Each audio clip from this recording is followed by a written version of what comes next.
This is Kyle McCord, and you're listening to Austin, Felix, and Matt on the Devy Debate. Welcome to the Devy Debate. All right, boys, are we ready to debate? Austin, you tweeted something, girl. You tweeted your running back rankings. Explain yourself.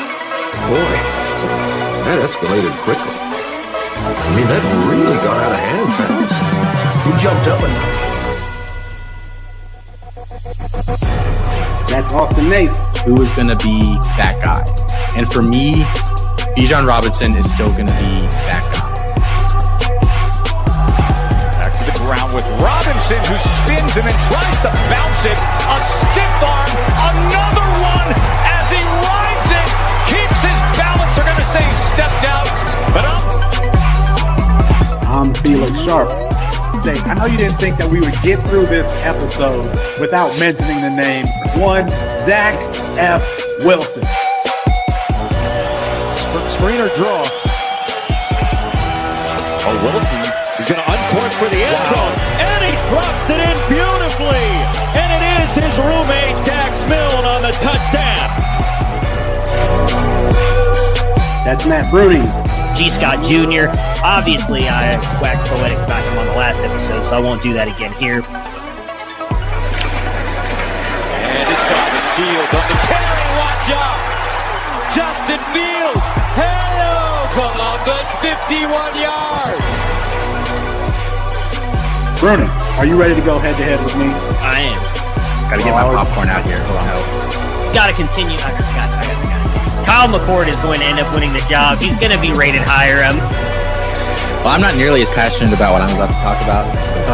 Our apologies to Kirk Herbstreit. We ran out of time. We'll get him rescheduled soon. And for Matt Bruning and Austin Nace, I'm Felix Sharp. Good night and good luck.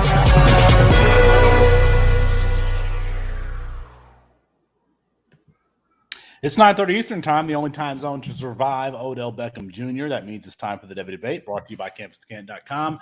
That's Matt Bruning, that's Austin Nace, and I'm Felix Sharp. On a washed version of tonight's show is Judge Devereaux returns, Jaxson Dart starts, and is there a new QB to watch in Texas? But we start with early Senior Bowl invitations being announced today and earlier this week. There are a lot of guys here on this list just to highlight. Just today, Rachaad White, Jalen Tolbert, Romeo Doubs, Cole Turner. Add those names to Reggie Roberson, Danny Gray, Devontae Price, Grant Calcaterra, the SMU tight end, Jake Ferguson, Calvin Austin, and the only quarterback that I've seen to accept an invite so far is Western Kentucky's Bailey Zappi. Guys, are any of these guys going to be fantasy relevant next year or at some point in their future? I think the fact that they got the invite to the Senior Bowl suggests that a good amount of them will get day one, day two draft capital. I mean, we saw it last year, and I think it was probably exacerbated by COVID and a lot of these guys not being able to do their preseason visits and everything. This was their only chance they got to meet with a lot of these teams. But I mean, even just looking at this list, I mean, Calvin Austin, Jalen Tolbert, Cole Turner, Rachaad White, and maybe even Zappi. I mean, those are all guys that I expect to go in the first 3 rounds. So I think any of those guys, are worth something at this point, even before we hear how they perform at this game. And Dameon Pierce is a guy that I think I'm excited to watch as well. Outside of a Florida offense that gives him like 6 carries a game, he kind of had we were valuing CJ Verdell as like a 2nd round rookie pick earlier this year. And I think Pierce is every bit the player that he is. He's a good receiver. 9 carries for 69 yards against Georgia. That's the most that Georgia has given up to any individual this season. So yeah, I mean, low center of gravity. I mean, he's kind of got that perfect running back build. That's the guy that I'm watching the most on this list, just because some of these guys, I think I either already know what they are or I already know what they aren't. And Dameon Pierce is kind of like the mystery box. He could be anything. I think it's interesting that Rachaad White is here because he was not on Mel Kiper's list of running backs who are allegedly going to get draft capital. And I think we all agree that he's one of the best running backs in this class. And when you consider the all-purpose skill set, he might be the best back in this class. I mean, he reminds me of Ramondre Stevenson last year, and once upon a time, Kareem Hunt was a bigger running back with an all-purpose skill set.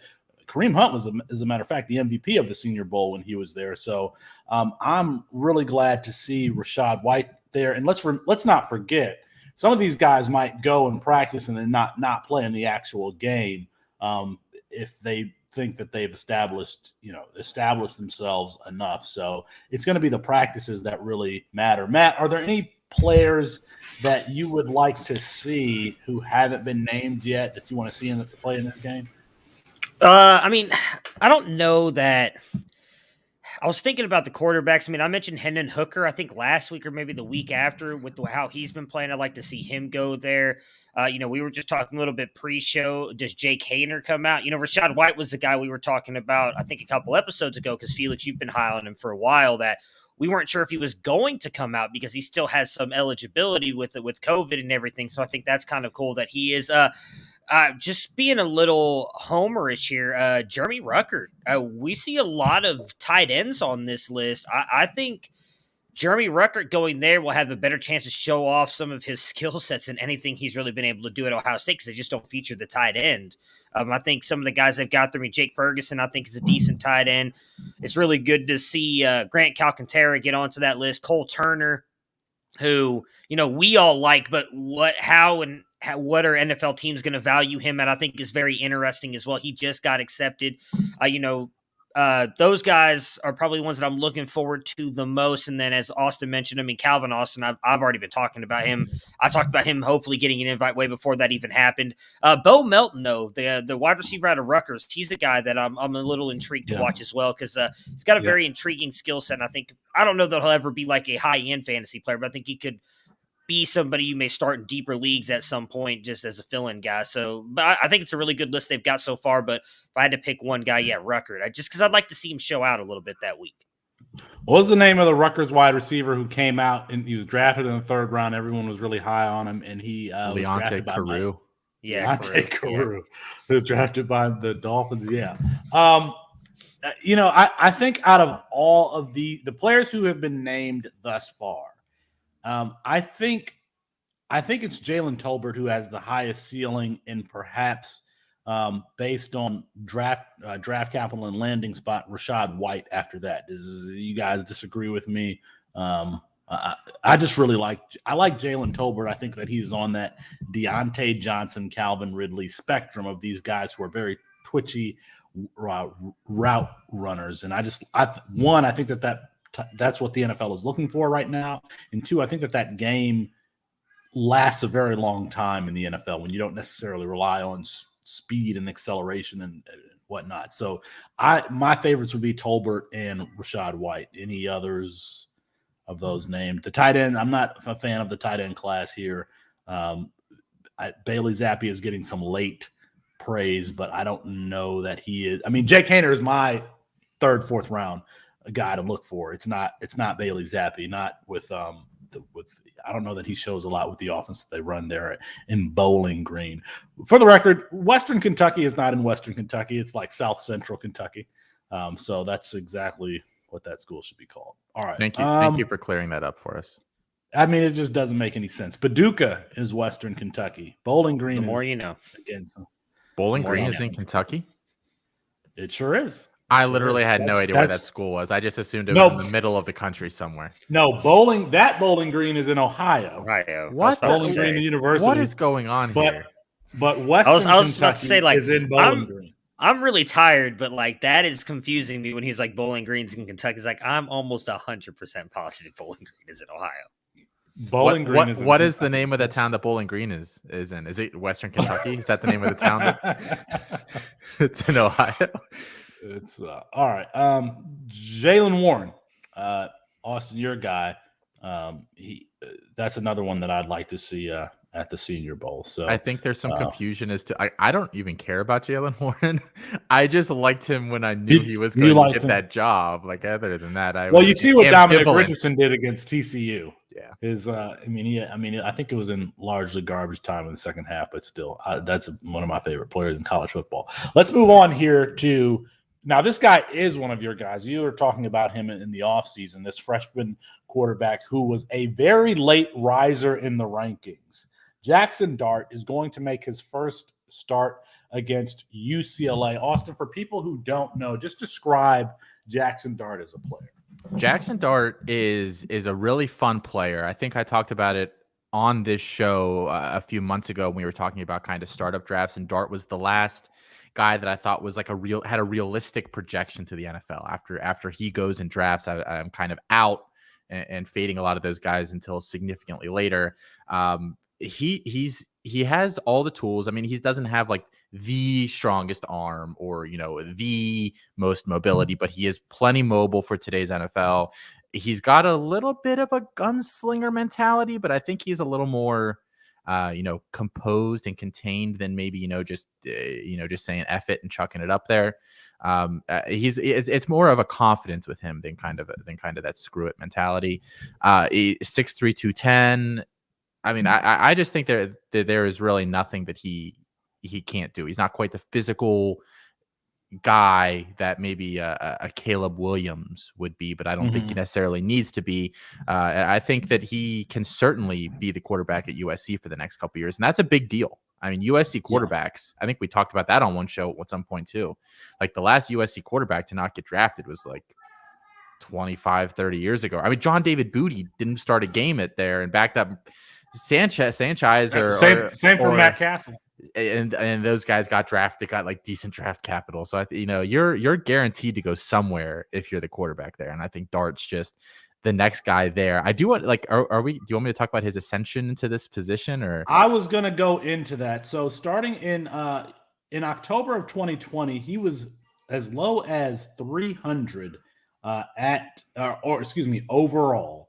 And he ascended very, very late in the recruiting cycle, and that's because he transferred high schools between his junior and senior year, then had a giant senior season, ended up being the Gatorade National Player of the Year, and then at his high school went to an offense that allowed him to do more and show more, and that led to his rise in the rankings. But this is why you love college football is because there are these stories, and we're going to talk about some more, or at least one other player here who's kind of come out of relative obscurity to be a very interesting player. But Austin, anything you wanted to add there about his late rise? So I just want, it's even more drastic than that. If you just look at his 24/7 ranking, not the composite, as of 8/31/2020, which was basically the weekend that his high school played that big showcase on ESPN last year, he was 1,620th in the 24/7 rankings overall. And his grade overall was 83, which is like super, super, super low. And it's really funny. I pulled up the press release from that game just to see what I had to say about him. It says he went to Corner Canyon High School in Utah. He transferred there for his senior year. It said Corner Canyon's on a 27-game win streak, took the state title in 2018, moved up a division. They feature Oregon commit Jackson Light, the number 186th ranked player in the nation, while fellow seniors Austin Bell and quarterback Jaxson Dart, his only offers BYU, Penn, and Yale, head up the skill players.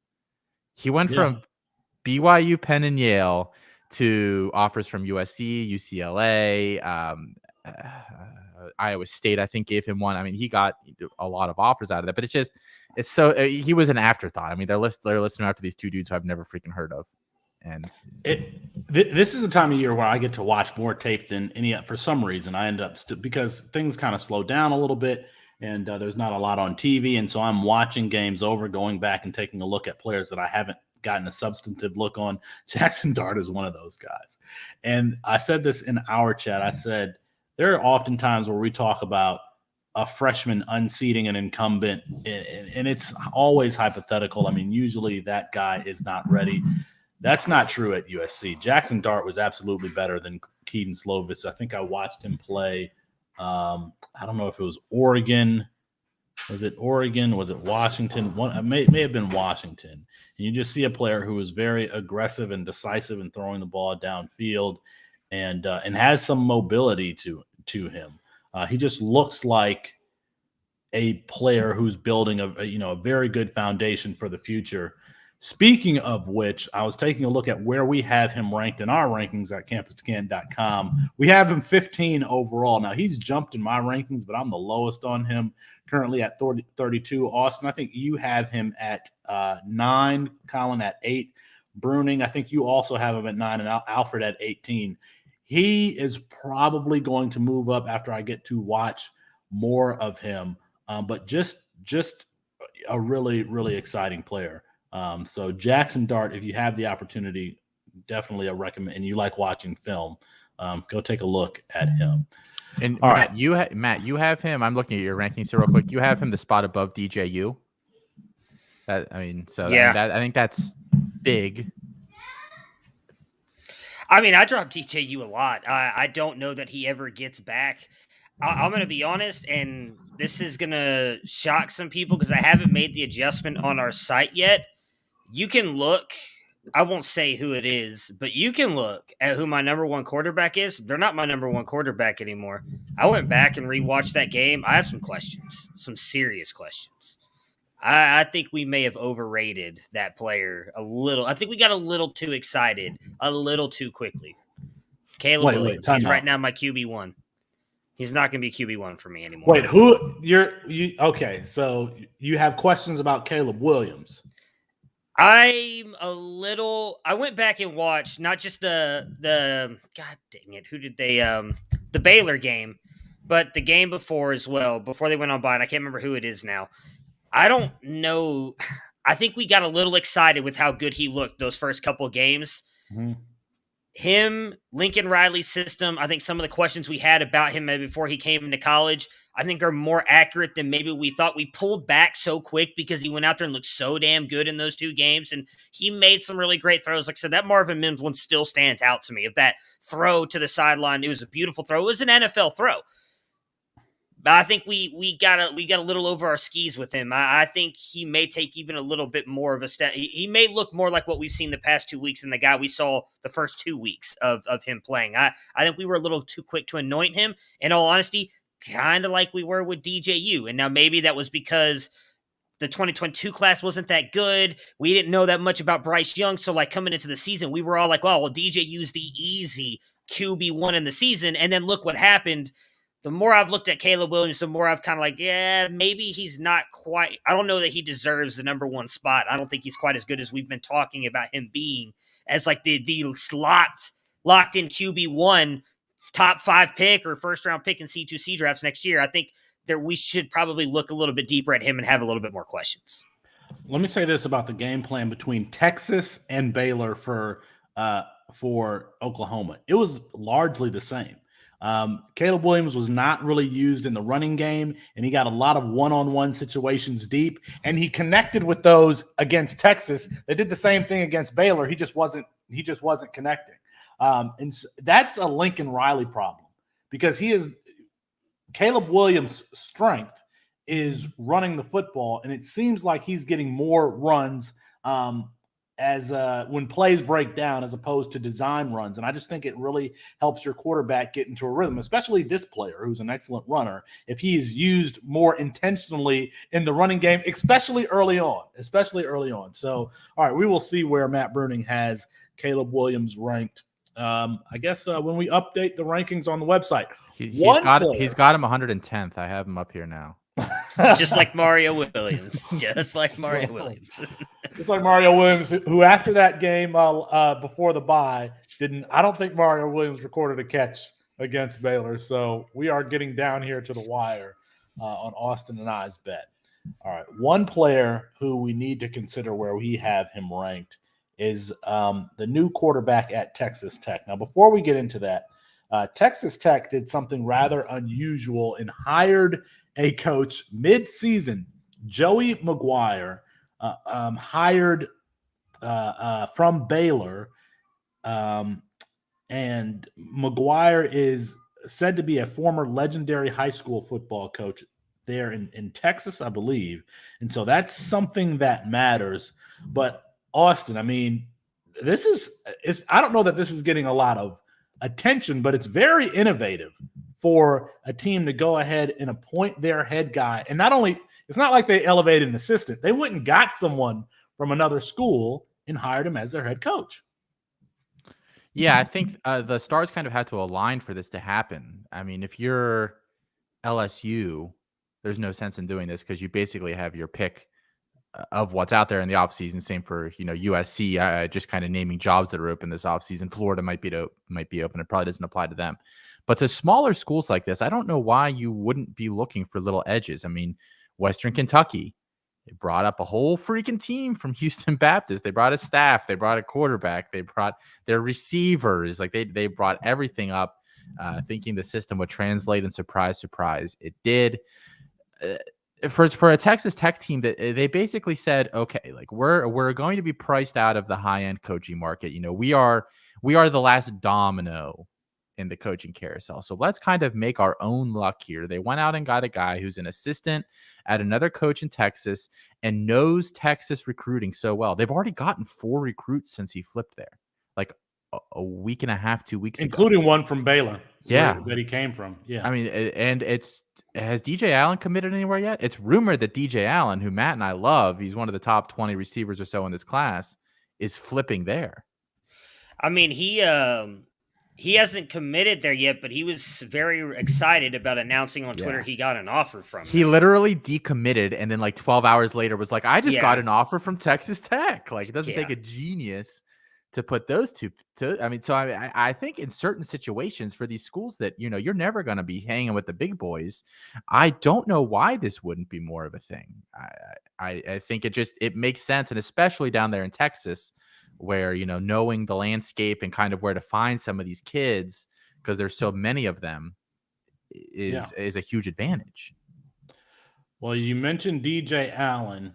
Austin, there is a reason why a wide receiver might want to go to Texas Tech and play. And I think that's this quarterback, Donovan Smith, posted some clips of his game against Iowa State. Donovan Smith is a second-year freshman player. He was designated as an athlete, as playing quarterback there. I think we talked a lot more about Baron Morton than we said anything about Donovan Smith. Smith is a 6'4", 230, somewhere in there, and just showed really, really good poise. He made a variety of throws, being taken off of his spot, throwing on the run, throwing to the seam, throwing to the opposite hash, throwing deep along the sideline, deep along the middle. I mean, and he ran the ball effectively, was very efficient in the running game for all of the spreadsheet simps out there where that matters. I'm very excited about this player. He started against Iowa State, but has gotten some time and has been good pretty much in every single showing. Austin, I mean, am I wrong here to be excited about this guy? I love him, and I mean they have pieces there, Matt. I mean, I know DJ Allen is like your guy. He's 100% yours, as and Miles Price you've been talking about too, right? Another kid there. I mean, so they've got the pieces there. Yeah, I like Miles Price. I think he could be what Eric Ezukanma is this year. I think Miles Price could do that. And if Donovan Smith can take that step forward, like you two have talked about, I think he's going to be a guy a lot of people will be talking about next year. There's no reason to think that he can't be, these guys are like the same class as him. So it's kind of like, Tyler Van Dyke. You presumed dead, presumed a guy was going to usurp him because he's a higher rated recruit, although Van Dyke was certainly higher in his own right. And Anthony Richardson, I mean, these are guys that, were usurped. We kind of left them for dead, and now they're back. I mean, I think because of this situation here with the coaching staff coming in, Baron Morton is dead there. Mm-hmm. Unless Smith gets hurt, he's not taking that job. That job is going to be Smith's, or they get to this offseason, they reevaluate it, and they bring somebody new in. Like, those are the scenarios. So if you've got Baron Morton, sell him or hope he transfers somewhere. Just very mature player. If you have any claims left in your leagues, you have to pick up Donovan Smith. You have to go pick up Donovan Smith. You can go to my Twitter page at Sharp Review. I posted some things about him there. All right. One more question before we get into housekeeping. It is Wednesday night, as we always go live on Wednesday night. Maction is live. Lou Nichols from Central Michigan is playing. He has gone over 200 yards in at least 2 touchdowns now in 2 straight games. Matt Bruning, how high should C2C players consider taking Lou Nichols come 2022 supplemental drafts, or if there's startups, how high should you get this player who might be considered by most to be some as a late season college producer and not necessarily an NFL guy? So startups, I think, is the more interesting question because I imagine he's probably rostered in most leagues. If you are allowed waivers, obviously the 3 of us play in a league where you can't pick anybody up through the season. So I don't know that he got drafted last year. I don't know, Austin, you probably wouldn't know off the top of your head if he has any ADP listed in our ADP system, do you? If Nichols was even drafted? Oh yeah, he was drafted. I would have to pull it Okay. up, but he late, and I think he got a huge boost because Kobe Lewis got hurt before. I mean, I don't think he should have been going super early, but certainly has helped him. So with the way that he's played here the past couple weeks, and obviously we've talked a lot about how much that matters for action. He's actually been pretty good all season. Like I've had him in one of I think in one of Travis May's league that I'm in with him, a CFF league I've had, and he's I think averaging like 20 plus points. He's been one of my mainstays, and I know I drafted him late because I drafted him as like one of my flex starters, not realizing he was going to be good. I think at that point he's probably 8 to 10. Round is where I'd probably go for. If you can, I don't even know if you could get him that late because that's where I would. We've talked before. I think that's where I'd feel comfortable to start attacking like CFF guys. I don't know that he has an NFL future yet. I haven't had a chance to watch him much outside of just watching the games live when they're playing on the Tuesday, Wednesday, Thursdays. But yeah, I think I'd feel comfortable going as early as the 8th round. At that point, I think a lot of the guys that Devy-wise I probably are already done with, so I'm reaching for some CFF guys to help produce on my my college rosters. I agree with that around the 10th round. However, there is Kobe Lewis, and Austin already hit the nail on the head with that one. That is what I'm worried about, but because that backfield has generally been split between 2 players. However, he's putting up some monster numbers, and I'll say this: he has the requisite size. He could be an NFL player. If we're going to consider Bryant Koback, who is potentially an NFL player, I think that Lou Nichols could and he's a second-year freshman. He still has a ton of eligibility left, and if he's going to be this productive, then he's going to attract NFL scouts' attention. And maybe if he stays around for 4 years, maybe he gets a Senior Bowl invite, and we're talking about him in a couple of years. All right, Austin, let me throw it to you for housekeeping. And I did just want to comment, like I'm looking through how our ADP ended up in end of August there, and just looking at who the top 50 running backs by ADP are. Like there are maybe 2 or 3 players in the top 50 that were just like presumed college only guys. So I think there will be some adjustments this offseason to that. But I think that there's a chance that he's going. Just looking at some of these guys that went in the top 50, I would presume he'll go in that range somewhere. Well, really quick before you get to that, because I want to point out you guys were just talking about Kobe Lewis, so I pulled up our rankings really quick. Nobody has Kobe Lewis like close to Nichols. It's like almost completely split in half. Most everybody has Nichols in the 60s to 80 range, and Kobe Lewis is in the 120 range. So all of us are pretty bought in on Nichols still being the guy for them. I'd have to look and see how their staff likes to split carries, or if they like to split carries. Like it might have just been a case of, we've got 2 guys, let's run them. Because it was Lewis in his entirety, and then Nichols came up last year and kind of honed in there on his touches. But enough about that. Enough about Lou Nichols killing me in one of my semifinals here tonight like a jerk. Housekeeping, guys. If you are not subscribed to the YouTube page, what are you doing with your life? You bottom-sucking scum. No, I was just told to yell at you. That might have been too far. I apologize, everybody. That was too far. I'm pointing at the camera, and if you're listening to this on podcast form, yeah, guys, go subscribe to the YouTube page. Not only does this show go up on there, but our 2 live shows on Saturdays, Saturday morning tailgate, get you ready for the day, breaks down all the games, start sits, all that kind of stuff. At night, we go coast to coast, and we kind of review everything that happened during the day. We've also got lots of other videos. Matt and I have done a couple of it's freshman season, guys. Everyone's talking about these 2022 freshmen. We've already done a couple of videos on that. More of them coming. We've got fantasy football roundtable videos on there, all sorts of different stuff. So go check that out. 5-star rate and review, guys. Felix, when's the last time we got a rate and review on the show? Matt, when is Shane Hallam gave us one, in the last week or so, but before that, it was like 2019. So, I don't know. Maybe nobody likes the show. You bottom scum snock. Go rate and review the show. Do it now. Give us 5 stars. Pause. Do it now. Give us 5 stars. Give us rate and review. It's the least you can do. Correct.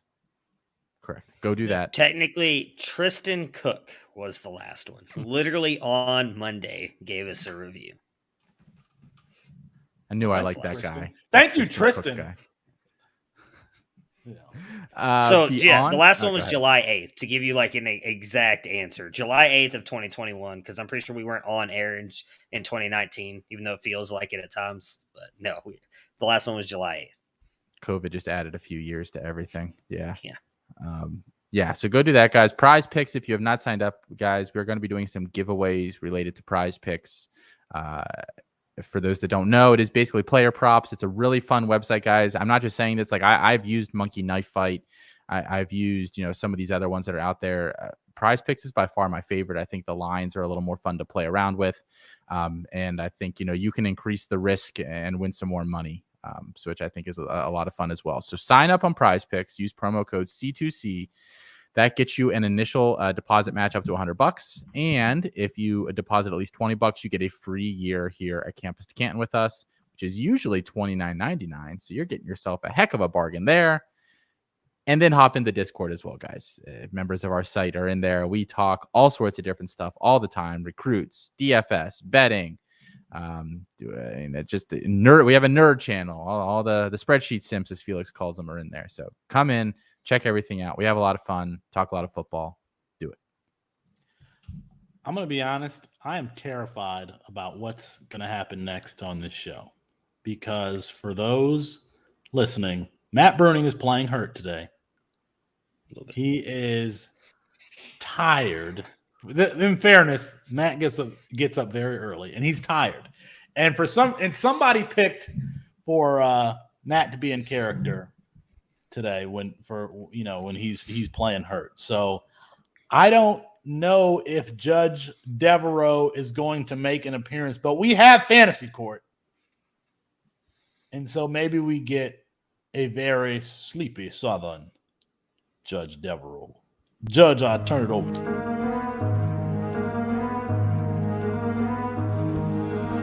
For many years, injustices have been forced upon the unknowing in the fantasy community. Players have been taken advantage of. Shitty trades have been offered. Rule changes in the middle of the season. Accidental trades.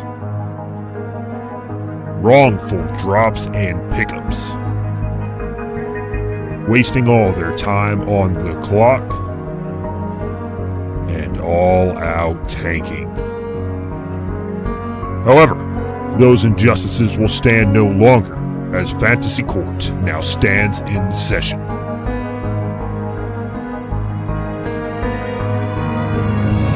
Meet the defendant, Felix H. Sharp II, fantasy lawyer by night, Zach Wilson Hyperman at all times.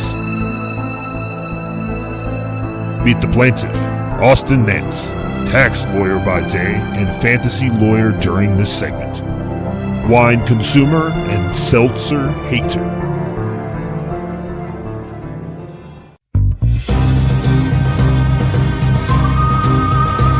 As they present cases to the Honorable Judge Matthew Devereaux Bruni, esteemed judge of all matters fantasy football.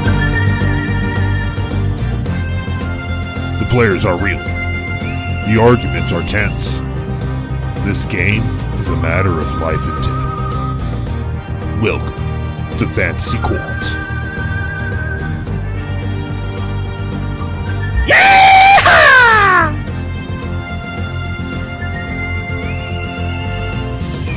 the Honorable Judge Matthew Jeffrey Brooding presiding.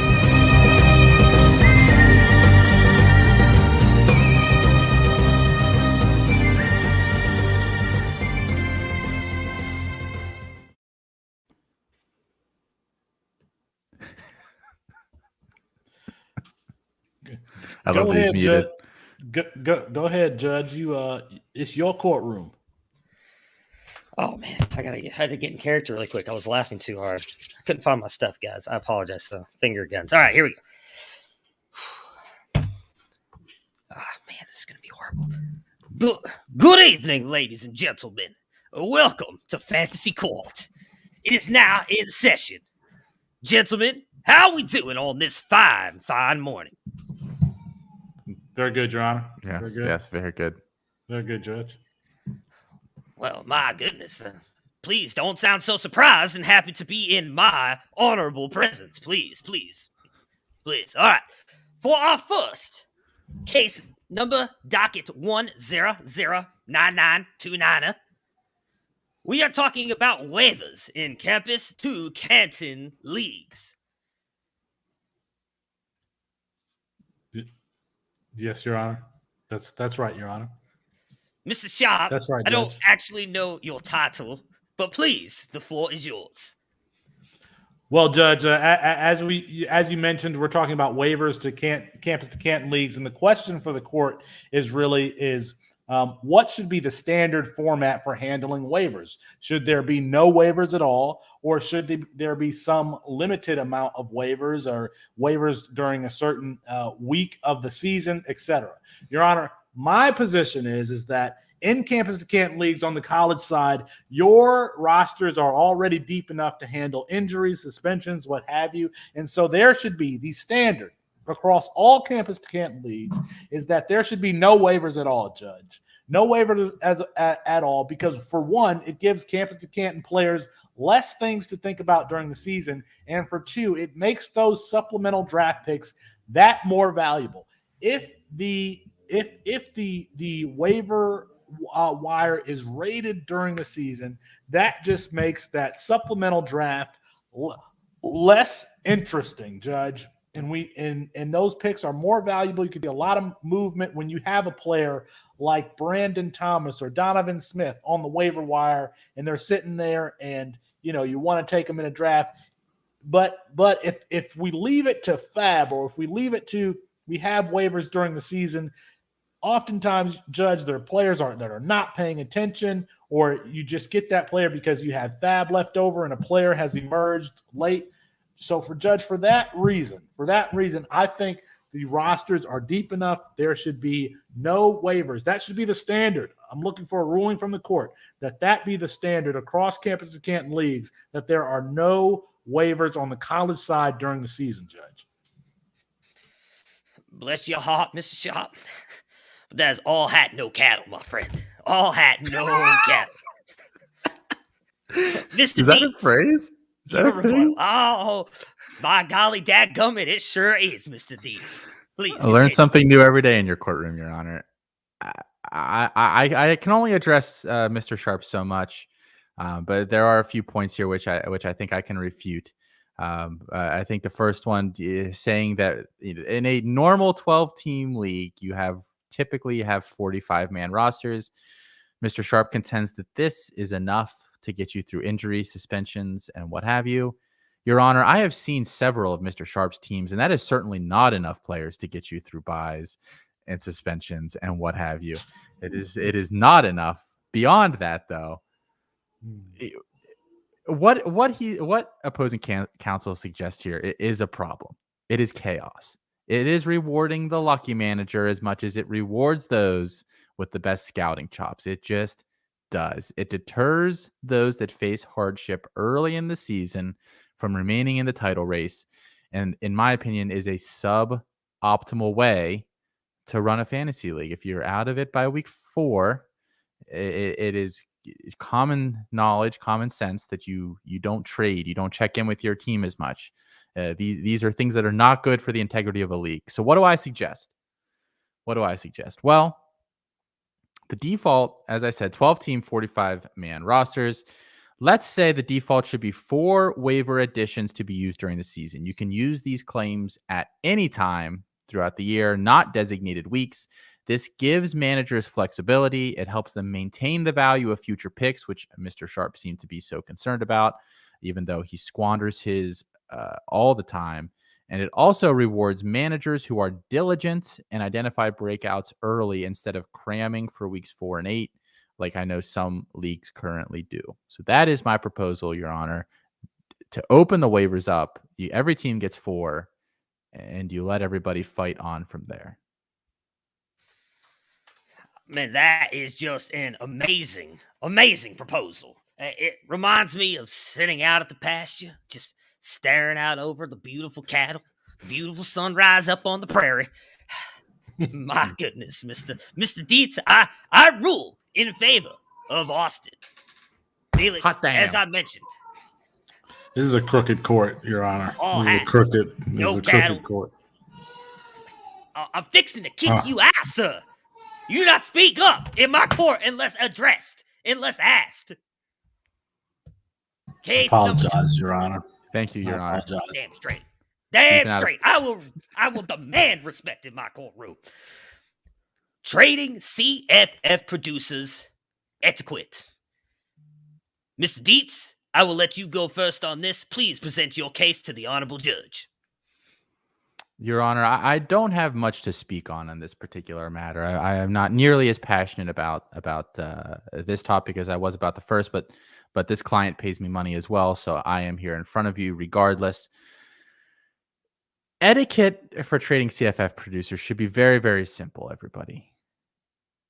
You tell the league that you want to sell somebody who is in there. I think that's the first, Your Honor. I'm sorry. I want to back up a little bit. I think first off for this, we need to define what a CFF producer is. I think in this scenario, we are defining it. And I think opposing counsel will agree to this definition as a player who has used up all of their eligibility. They are in their final year, and they most likely present little to no future NFL value. They will probably go undrafted or late day 3 in the NFL draft. So that is what we mean by CFF producers. The way to handle trading CFF producers, guys, you tell your league mates in the group chat, hello, everybody. I would like to sell player X. I would like to sell Devin Tompkins. We will give this player a name just for argument's sake here. Devin Tompkins is a wide receiver at Utah State. He is explosive, but very, very tiny and plays at a small school. He will probably not be drafted. You tell everybody you have 3 days.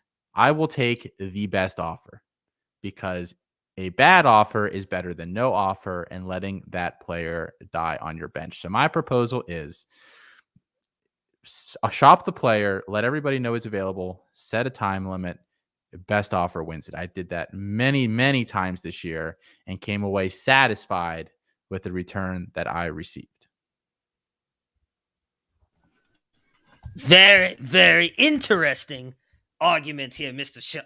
You're not Mr. Sharp, you're Mr. Dietz. Mr. Sharp is taking a leave of absence, mostly because he is, I believe, a very crooked individual. In fact, I believe if he swallowed a nail, he'd spit up a corkscrew. So while we're waiting on Mr. Sharp, where are you getting these sayings from right now? Sir, this is from Everything is Bigger and Better in Texas. Apparently, Would you like some more? He is also more twisted you have some? than a pretzel factory. Oh. Sir. They're coming all day. He's more slippery than a pocket full of pudding. Your Honor, you say that you don't enjoy your position, but I secretly think you do. I love my job. It's the greatest. Bless my heart. I don't know if we should keep going or not. I don't know what. I'm about to get a default judgment. That's pretty cool. I think so. Just trying to think of one. Well, looks like since Mr. Sharp cannot return back to court, might as well, because he can't dance, never could sing, and it's too wet to plow. Sir Dietz, you win ruling 2 as well. Clean sweep today. Whew. We'll let him chime in when he gets back. What, Your Honor? What is your? I mean, are you just happy to get anything for a CFF only guy at the end of their career? You know, week 8. Yeah, I mean, so what I try to do typically, and I did it. Oh, there we go. He's alive. The floor Life. is yours. Mr. Sharp, all gurgle and no guts, please. Proceed. Judge, I'm going to be honest. I don't know that there is a wrong position for the court to take here, but when trading for college football producers, I mean, it's one of the most prudent things a team owner can do in on the college side of their campus to Canton leagues. Getting rid of those players for either supplemental picks or freshmen who have not yet produced yet. Marvin Harrison, one of those players that traded for recently, Judge. I've traded college producers. Jareth Stearns trading for him, trading for Bailey Zappi, who may be more than just a college producer, Judge. So I'll be honest, I don't think that there is a wrong position that the court could take on this issue, Your Honor. Not quite the argument that I thought you were going to come. I thought, Mr. Sharp usually could start a fight in an empty house. I was expecting a little bit more. I'm not going to lie, sir. That being said, I wish you just talk with these sayings regularly. he may not be a chicken, but he has his 10 house ways. I'm going to give the win still again to Mr. Deeds. Okay. Well, I think does that conclude fantasy court, Judge? I mean, you have to It does, adjourn. sir. It does. Court is adjourned. Thank you. Next time you will be reprimanded, and I don't really remember the words because I've had a little bit too much of Mama's tea, and it's not just tea in the tea. So, Mr. Sharp, next time be more respectful when you enter my courtroom. Good day, sir. Thank you, Your Honor. Held in contempt is the phrase you're looking for, your Judge. Anything else that we need to cover, guys, before we get out of here? Hey, Felix. Yeah. You like Donovan Smith? I do like Donovan Smith. Guess who has him in the Devy Debate Listener League? I mean, it's probably because you used all of your claims and I used none of mine. I don't even know what the rules are in that league. Unlimited probably. claims, I believe. I don't know. It's unlimited? I don't know. It's FOB. It's FOB.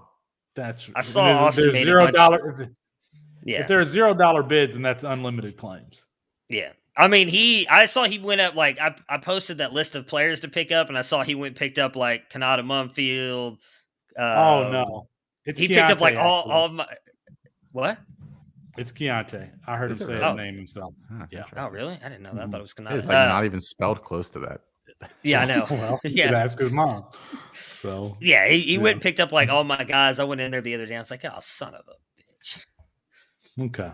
I had Mumfield before you talked about him for the record. Sorry, I just had to get that out in the open before. No, you're good. Before we moved on for the end of the show. All right. I just wish do you know Daniel? Daniel, I just wish that Felix would have brought more there at the end. His argument there in the last one was drier than a popcorn fart. So, just saying. That's another Texas thing. So I'm out. And we are out. That's going to do it for us. Be sure to check out all of the content around the Campus to Canton family, including the podcast channel and the website, all of our articles. But apologies to Kirk Herbstreit. We ran out of time. We will get him rescheduled soon. For Matt Bruning and Austin Nace, I'm Felix Sharp. Good night and good luck. Yeah, the babies were crying. Nah, you're good. We were just messing with you. We were stalling as long as we could. I was like, oh, I gotta go in there. So I'm watching this Central Michigan Ball State game, and it is pouring down raining. It reminds me, in Michigan, you're playing in Michigan in wintertime. When you leave work at 5:00, it's pitch black outside. And the weather starts to turn, that way in, late October, November. And I can remember one time being on JV, I was talking to Torian. All of our friends had got elevated to varsity, and it was like me, him, and like one other guy on JV. And we were down to a team at home. It was raining just like it's raining in this game. It was halftime. We were probably down by like 25 points. And I remember looking at Tori and like, man, I just want to go. I just want to go. I don't even want to play the second half. Let's play the second half. I just want to go home. And that is the type of weather, just downpour, ugly, nasty game. That is what. How do you think I feel? I don't believe in wearing hats or long sleeves while I'm playing. Well, playing soccer. Yeah. Soccer. We're having. Oh, really? I always had long sleeve jerseys. Even in the middle of summer when it gets 100+ outside, I always had long I sleeve actually didn't either, but it's because I would wear, very Under Armour or whatever underneath my pads, but I didn't wear anything on my arms, and I wore socks, but I didn't wear, stuff on my arms. My arms didn't feel like cold. Like as long as my chest was warm and I was running, I'd be fine. But just gloves, baby. Just gloves. My little fingies get warm or get cold. In college, we would practice late enough into the year where it would be like literally snowstorm, especially in the playoffs. It would be literally snowstorms when we were practicing. And we would have to switch. We'd have to switch the field that we were practicing on because of our practice field was all beat up from the year. And I remember there was this one time where it was like an actual it was like a blizzard, and we still had to do we're gonna do a 30-minute walkthrough or whatever it was anyway. Like you couldn't even see in front of your face. Like it was stupid for us to be practicing. I remember having on 2 hoodies. I had on actual winter gloves, and I probably had on like 3 or 4 pairs of socks. And I remember my helmet didn't even fit on because I was wearing my hoodies. I wasn't going to take the hoodies off. And so my face mask was probably up here somewhere, but I was on scout team. So, just a practice dummy anyway. And,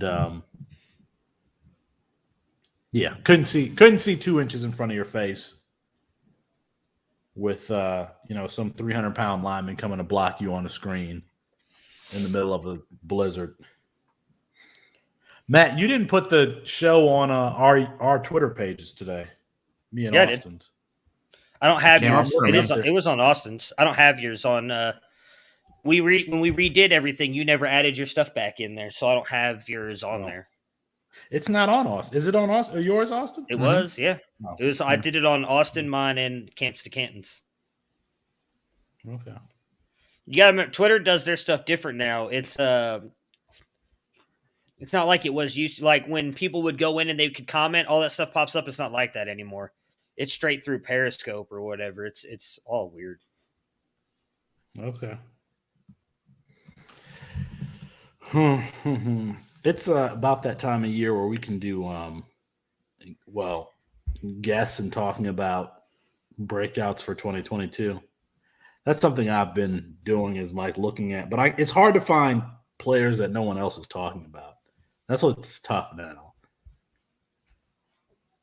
Donovan Smith, baby. Devy debate favorite. I hear more crying. I'm trying to see what Khalil Pimpleton has done. Oh, man. Yeah, I just didn't have time to find that stuff. I thought I had it over here in my little office area, and I didn't. I have my hat, but I can't put my hat on with my headphones. I maintain. See, It looks stupid, so I maintain that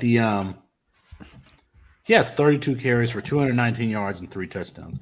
I maintain that those face swap things don't work. I thought they worked. I think they're pretty funny. I mean, it's still funny. It's funny, but I don't think it works. It just looks like that looked like Terry Crews. It's still funny though. The Judge Judy thing was definitely funny. Ooh, Senior Bowl got a new batch of acceptances out. Just now? Yeah, it doesn't look like it's offensive players though. Yeah. But yeah, so to answer your question, Austin, I've got like 70 sayings written down that just like For whenever we go, I have like a whole notepad saved in my phone now. I was like, if we ever go back, I've just got like a whole list of things to go to now. That's amazing. That's so funny. So what's all hat, no cattle? Is that? Oh, that means you're all talk, no follow through. All talk, no follow. You never heard that expression before? No, you never heard that. I've never lived south of the Mason-Dixon line. Austin's an elitist. Yeah, I've got a whole bunch. Can't remember where the one was. There was one that like I really wanted to say, but I couldn't. Like it just didn't fit in with what we were talking about. Is that game over? That game's not over, or is it in what delay? I don't know. I need more points. It's over. It's final. Oh, it is final? Dang, that fourth quarter went by fast. Pimpleton went 7 for 144 and 1. Yeah, I see it. He's only got 10 points on FanTrack, so hopefully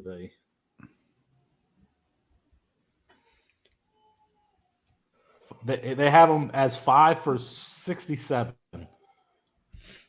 So I got Khalil. So I'm actually starting Miles Price. Oh yeah, Austin.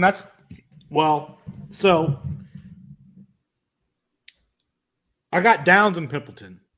They're my 2 starting wide receivers, and I always mess up with the third. So I've got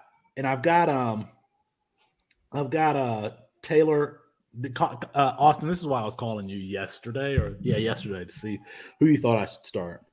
So I've got Taylor Morin, the redshirt freshman from Wake Forest, and Sam Hartman is my quarterback. So that would be, stack, yeah. A stack. I picked up Miles Price. I have this dude Patterson from Rice. Do you know anything about him? Not particularly, no. He's been like all of these guys are the same. So he scored 23 at Western Kentucky last week, 8, 13, 6, 6. I mean, that's like the range of scoring that I'm looking for this third wide receiver. Then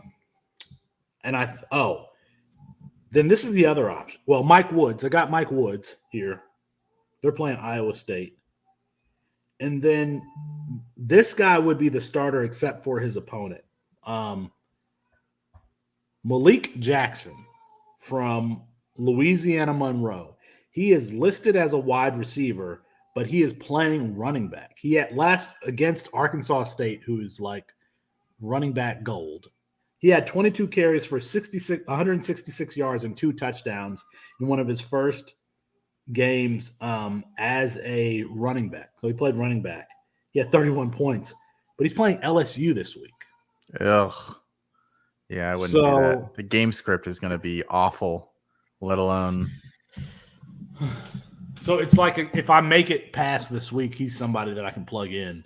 So that's why. So I'm looking at, for this third, I'm looking at Mike Woods, Miles Price. Who's Texas Tech play this week? Texas Tech plays Oklahoma State. I want to say. Yeah, they play Oklahoma State. Yeah, Oklahoma State, 8 p.m. So Price had a big week last week. He did, but he did, and they've got Smith in there now, and it is at home. Is it at home? Yeah, it's at home, which I like that. So, yeah, my baby girl is crying. So, is Price who you all would go with? Probably, yeah. That's who I've got in there. Yeah. If I had been paying attention in this league, I could have had Carson Steele. I could have had, any number of running backs to kind of bolster, to make this team really, really good. Because my wide receivers are good. My running backs are fine. I got Kai Thomas and Ja'Shawn Corbin, who are fine for a 50-team CFF league. But I could have had, a real dominant team. So, Well, Miles Price it is then. Oh man, I get to work from home tomorrow. Excited. I have 2 more days left. 2 more. 2 more days left. Bruning, what are you snickering at? I forgot some of these sayings that I had written down. Oh. I was just going back through and reading them. Like, there was one that's perfect for you, but it didn't work in this. And, like, he broke his arm patting himself on the back. I'd like to buy him for what he's worth and sell him for what he thinks he'll bring in. There's just a couple of there's a bunch of really good ones that I had.